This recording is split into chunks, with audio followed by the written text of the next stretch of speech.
Hello friends, welcome back to my YouTube channel.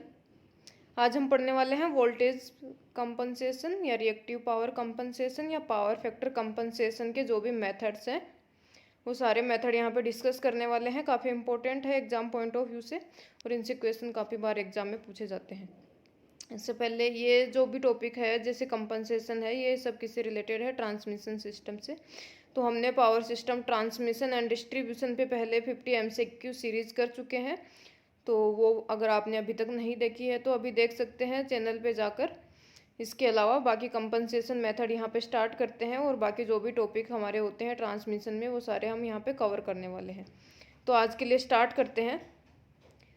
Voltage या reactive power या power factor compensation method एक ही क्यों है? क्योंकि हमें वोल्टेज कंट्रोल करना है, उसके लिए हमें रिएक्टिव पावर को कंट्रोल करना पड़ेगा और उसके लिए हमें पावर फैक्टर को कंट्रोल करना पड़ेगा। तो इसलिए इसका नाम, किसी एक को भी कंट्रोल करेंगे तो तीनों अफेक्ट होंगे। ठीक है, इसके सारे मेथड्स देख लेते हैं। पहले कौन कौन सी मेथड हैं जो भी है हमारे रिएक्टिव पावर कंपनसेशन के या फिर वोल्टेज कंपनसेशन के। तो पहला मेथड है शंट कैपेसिटर कंपनसेशन। क्या मतलब है इसका? कोई भी ट्रांसमिशन लाइन है उसके शंट में हम कैपेसिटर लगाएंगे, उससे क्या इफेक्ट पड़ रहा है वो यहाँ पे देखने वाले हैं। शंट रिएक्टर कंपनसेशन, जहाँ पे रिएक्टर लगा देंगे।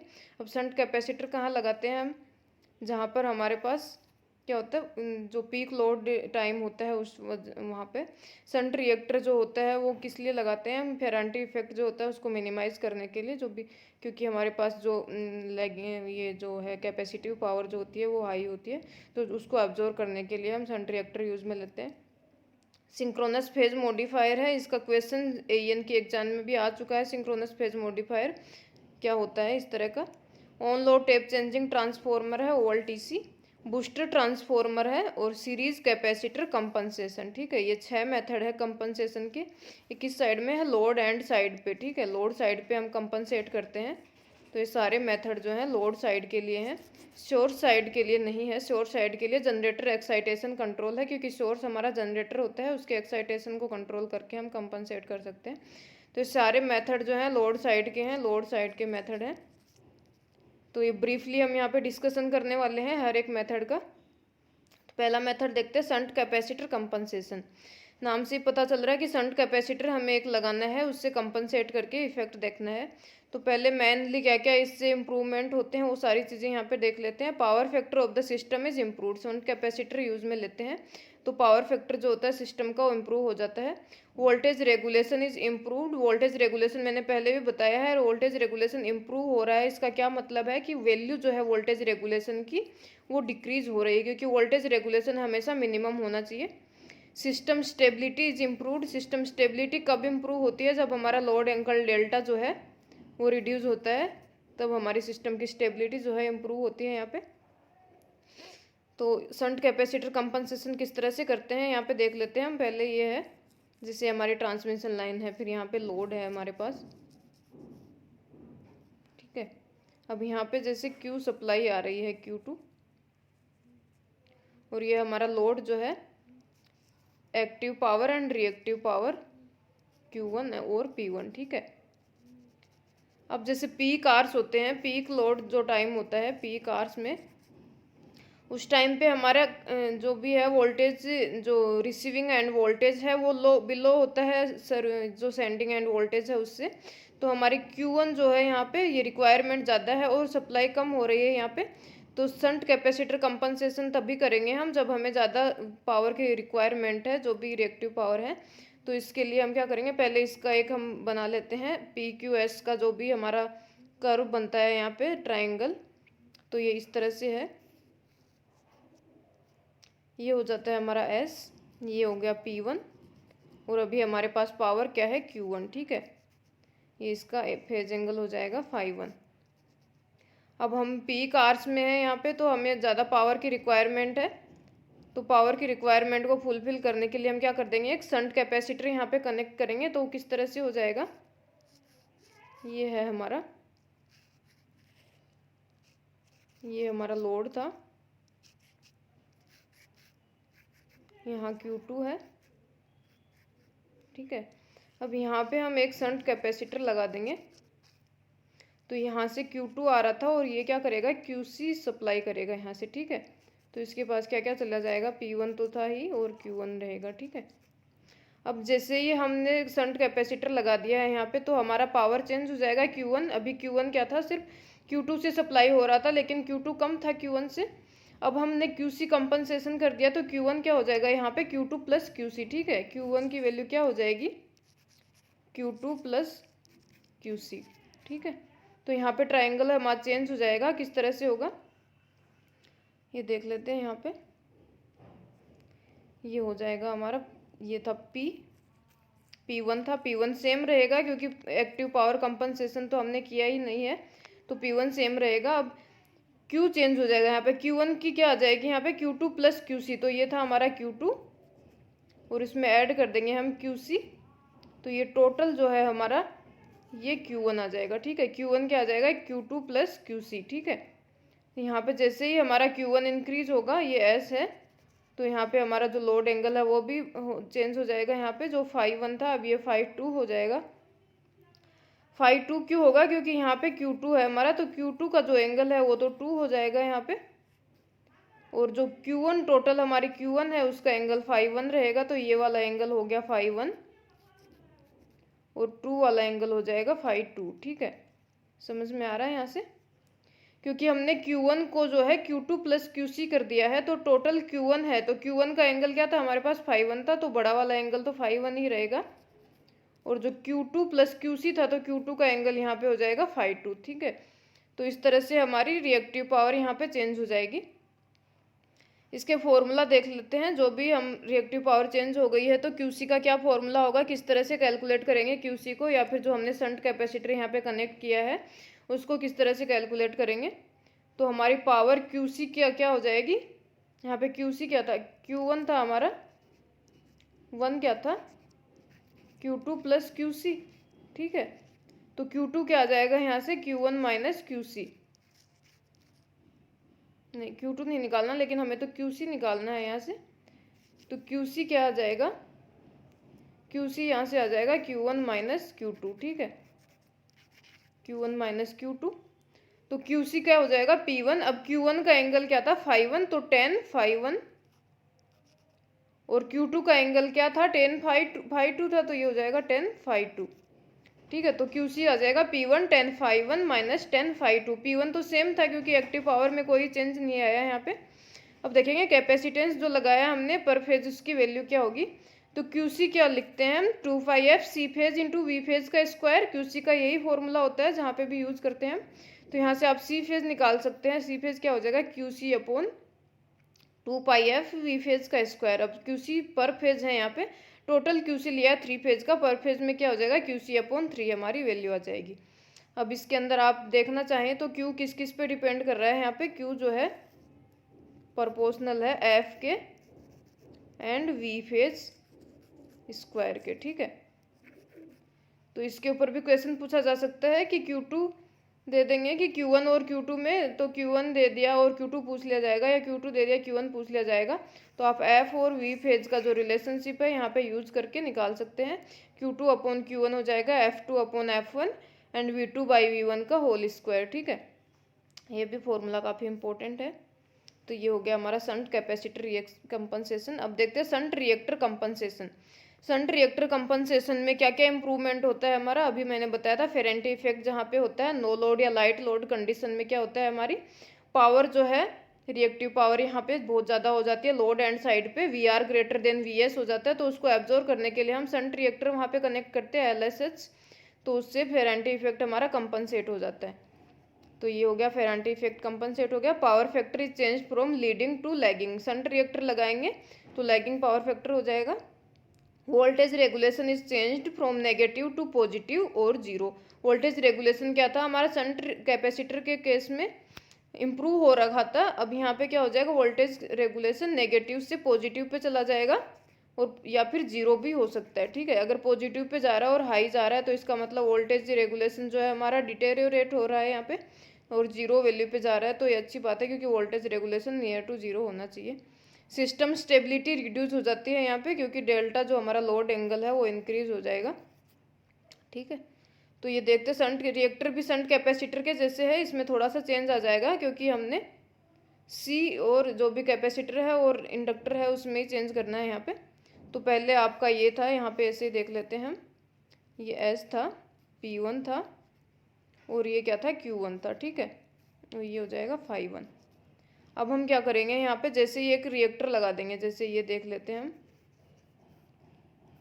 इसको Q1 चाहिए, ठीक है, और यहाँ से हमारा Q2 आ रहा है। अब ये क्या है, नो लोड या लाइट लोड कंडीशन में है, तो लाइट लोड कंडीशन में यहाँ पे क्या हो जाएगा, Q2 सप्लाई ज़्यादा आ रही है यहाँ पे, लेकिन इसके पास अब्जॉर्ब करने के लिए कुछ बचा ही नहीं है, तो ये बेचारा क्या कर पा रहा है, इसके पास एक्सेस में हो गई है पावर, ठीक है। Q1 जो है, Q2 यहाँ पे ज़्यादा है Q1 से, तो हम क्या करेंगे, एक इंडक्टर लगा देते हैं, अब्जॉर्ब कर लेगा वो पावर को। तो Q2 से कहाँ कहाँ जाएगा, Q1 भी जाएगा और यहाँ पे QL भी चला जाएगा, ठीक है। तो Q2 equal to Q1 plus QL हो जाएगा। अब यहाँ पे ट्राइंगल जब बनाएंगे आप, तो Q1 क्या हो जाएगा, ये इस तरह से देख लेंगे, ये हो गया हमारा S, ये P हो गया है, P चेंज नहीं हुआ है यहाँ पे, ठीक है।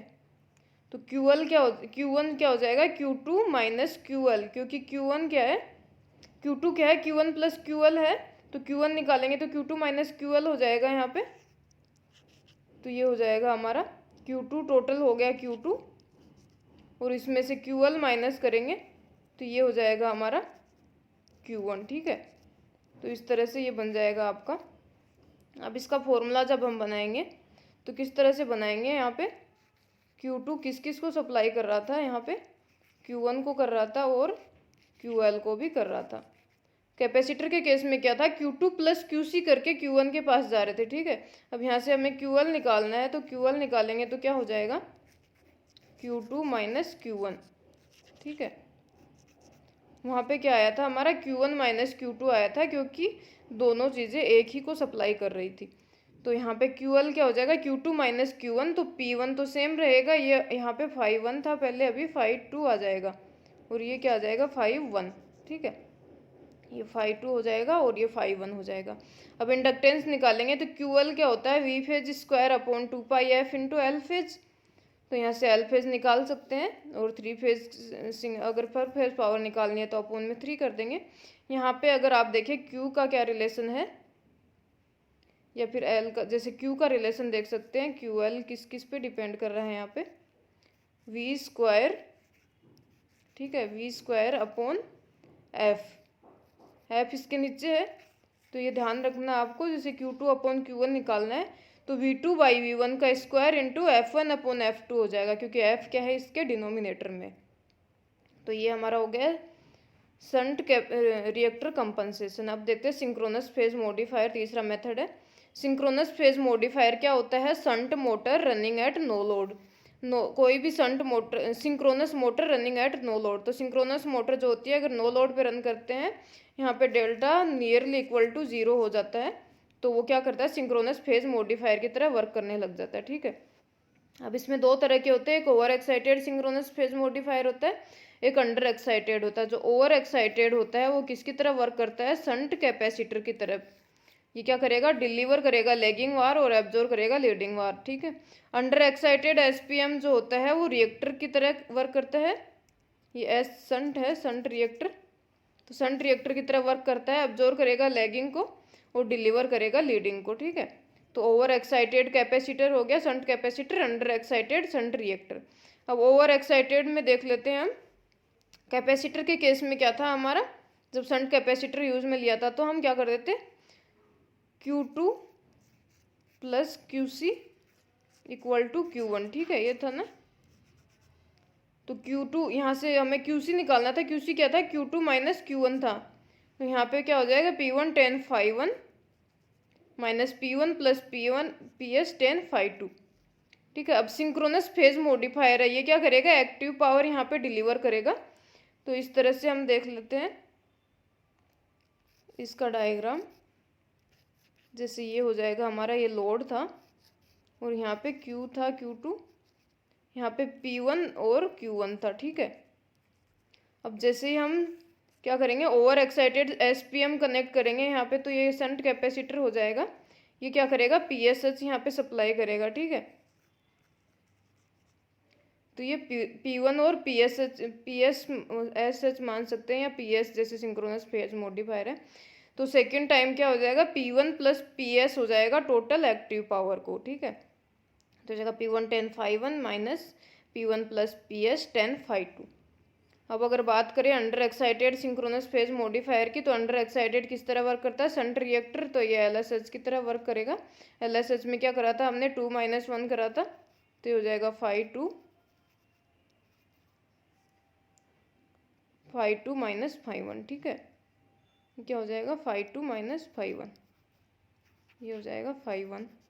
और वही भी P1 प्लस PS है, phi2 जब सेकेंड टाइम जब सिंक्रोनस फेज मॉडिफायर हम यहाँ पे यूज कर लेते हैं तो PS सप्लाई करता है, तो P1 प्लस PS phi2 और P1 10 phi1। ये फॉर्मूला काफ़ी इंपॉर्टेंट है याद रखने के लिए, क्योंकि पूछे जाते हैं। जैसे अंडर एक्साइटेड SPM दे दिया जाएगा आपको, P1 दे देंगे कितना एक्टिव पावर था, सिंक्रोनस फेज मॉडिफायर लगाया तो कितना एक्टिव पावर हो गया है, और एंगल दे देंगे दोनों की, तो QL निकालना है या फिर किसी भी एक चीज़ को यहाँ से पूछ लिया जाएगा।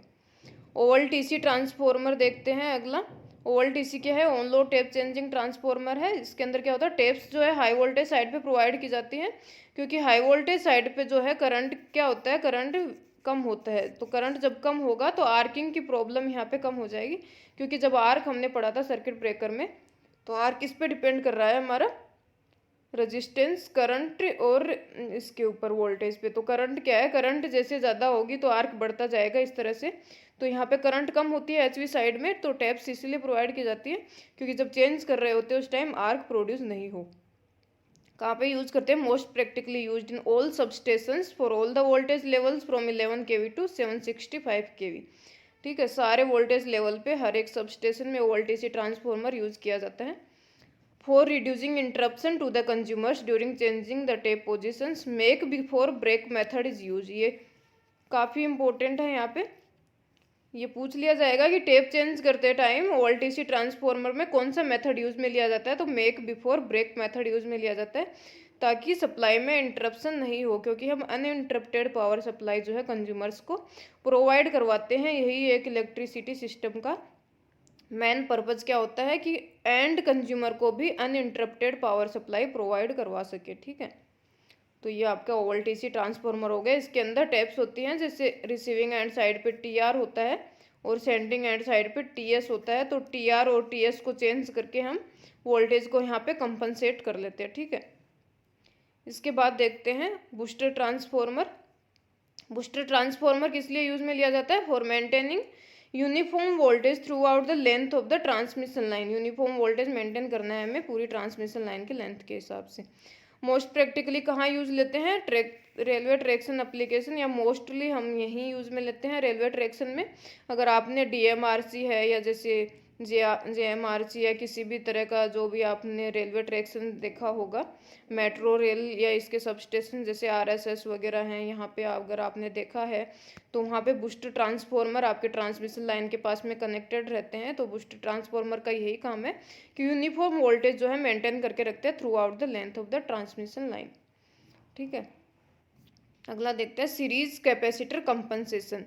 सीरीज कैपेसिटर कंपनसेशन के क्या क्या जो भी इम्प्रूवमेंट होते हैं, सिस्टम की स्टेबिलिटी जो है इम्प्रूव हो जाती है, power transfer capability of the transmission line is increased, ठीक है, स्टेबिलिटी इम्प्रूव हो गई है, transfer capability, end voltage regulation is reduce, voltage regulation यहाँ पे रिड्यूस हो जाता है, ठीक है। तो ये इसके दो मेन एडवांटेजेस हैं, सिस्टम स्टेबिलिटी इंप्रूव हो जाती है और ट्रांसफर कैपेबिलिटी इंप्रूव हो जाती है। सीरीज कैपेसिटर कंपनसेशन में क्या करते हैं, जैसे हमारा ये ट्रांसमिशन लाइन है, यहाँ पे ये रिएक्टर, क्योंकि ट्रांसमिशन लाइन में मोस्टली हमारे रिएक्टर्स होते हैं, एक्सेल की बात करें या इंडक्टेंस की बात करें, तो सीरीज कैपेसिटर यहाँ पे हम ऐड कर देंगे। तो जैसे सीरीज कैपेसिटर ऐड करेंगे, ओवरऑल जो हमारा इम्पीडेंस है या रिएक्टेंस की बात करें तो वो रिड्यूस हो जाता है, क्योंकि ये होता है JXL और ये क्या होता है -JXC, ठीक है, JXC, और ये नेगेटिव होता है। तो जब हम टोटल करेंगे यहाँ पे इंडक्टेंस, तो JXL minus JXC overall reduce हो जाएगा। पावर ट्रांसफर कैपेबिलिटी की बात करें तो पावर का क्या फॉर्मूला होता है, यहाँ पे VS VR को 1 माने तो V²/XL, ठीक है, V²/XL इंटू साइन डेल्टा, यही होता है ना। साइन डेल्टा जो है लोड एंगल है हमारा। तो अगर हमारा एक्सएल यहाँ पे एक्सएल अगर कंपनसेट कर देंगे सीरीज कैपेसिटर से, तो एक्सएल की वैल्यू पे क्या रखेंगे हम, जे एक्सएल माइनस एक्ससी जो ओवरऑल रिड्यूस हो जाएगा। तो ये जो रिड्यूस हो जाएगा तो पावर ट्रांसफर कैपेबिलिटी हमारी इंप्रूव हो जाती है यहाँ पे। तो ये इसका मेन एडवांटेजेस क्या क्या है, सिस्टम स्टेबिलिटी इंप्रूव हो जाती है, पावर ट्रांसफर कैपेबिलिटी इंप्रूव हो जाती है सीरीज कैपेसिटर कंपनसेशन से। और करते किस तरह से, ये मैंने यहाँ पे आपको बता दिया है किस तरह से कनेक्ट करते हैं। इसके अलावा एक हमारा सीरीज रिएक्टर भी होता है, क्योंकि हमने शंट कैपेसिटर पढ़ लिया, शंट रिएक्टर पढ़ लिया और सीरीज कैपेसिटर पढ़ लिया है। सीरीज रिएक्टर की अगर बात करें तो हम पावर सिस्टम में कहीं भी सीरीज रिएक्टर यूज में नहीं लेते, क्योंकि सीरीज रिएक्टर अगर यूज में लेंगे तो पावर ट्रांसफर कैपेबिलिटी हमारी बहुत ज़्यादा रिड्यूस हो जाएगी, इंडक्टेंस जो है बढ़ता ही जाएगा। तो सीरीज रिएक्टर का एक मेन एप्लीकेशन है, वो कहाँ पर है, हम सीरीज जो सर्किट ब्रेकर जो होता है उसके सीरीज में हम कनेक्ट करते हैं, ताकि फॉल्ट करंट जो है उसको रिड्यूस किया जा सके। क्योंकि हम सर्किट ब्रेकर जो है उसको अगर मेंटेनेंस कर रहे होते हैं या रिप्लेसमेंट कर रहे होते हैं उस टाइम पे, तो फॉल्ट करंट या फॉल्ट होता है उस टाइम पे, तो फॉल्ट करंट को मिनिमाइज करने के लिए हम सीरीज रिएक्टर को यूज़ में लेते हैं। इसके अलावा हम कहीं भी पावर सिस्टम में इसका यूज़ नहीं करते। तो क्वेश्चन पूछा जा सकता है कि सीरीज रिएक्टर का मेन पर्पज क्या है, किस लिए यूज में लिया जाता है, तो to limit the fault current it is connected in series with circuit breaker. ठीक है, इस तरह से आप इसको याद कर सकते हैं। फिर देखते हैं effect of compensators on the system stability. Mainly system stability के ऊपर किसका इफेक्ट होता है, पॉजिटिव इफेक्ट जो है अभी हमने देखा है सीरीज कैपेसिटर का होता है। तो किस तरह से होता है यहाँ पे देखते हैं हम। तो हमारा पावर ट्रांसफर कैपेबिलिटी जो है वो किस तरह से लिखते हैं, P equal to V square upon XL into sine delta. ठीक है, अब हम यहाँ पे बात करें पी एंड डेल्टा कर्व की, तो ये हमारा हो जाएगा डेल्टा और ये हो जाएगा पी। ठीक है, पी और डेल्टा कर्व तो आपको पता है किस तरह से बनाते हैं। अब जैसे हमारी मैकेनिकल पावर है, ये हमने इनपुट में दी है, तो मान लेते हैं कि 0.5 है। ठीक है, P की वैल्यू क्या है हमारी 0.5। अब हम बात करें यहाँ पे एक ट्रांसमिशन लाइन है जिसके अंदर हमारे पास रिएक्टर है, सिर्फ रिएक्टर है। ठीक है, तो ये हमारी ट्रांसमिशन लाइन है, इसके इंडक्टर की वैल्यू है यहाँ पे हमारा P है 0.5।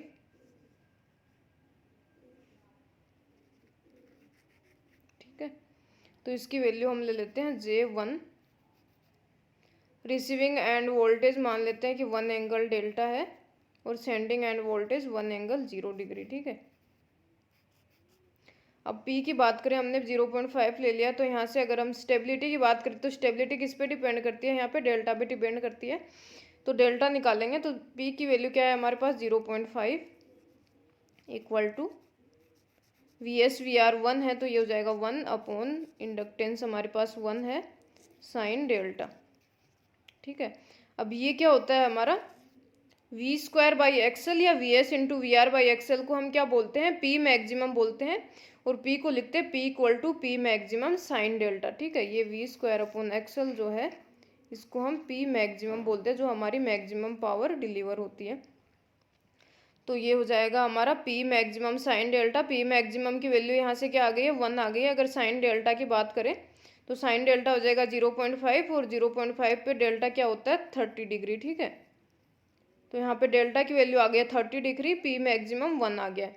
तो यहाँ से हम कर्व अगर यहाँ पे बनाए तो कर्व किस तरह से बन जाएगा, हमारा एंगल आ जाएगा हमारा 30 डिग्री, पी मैक्सिमम 1 आ जाएगा। ठीक है, इसको थोड़ा सा मॉडिफाई कर लेते हैं यहाँ पे।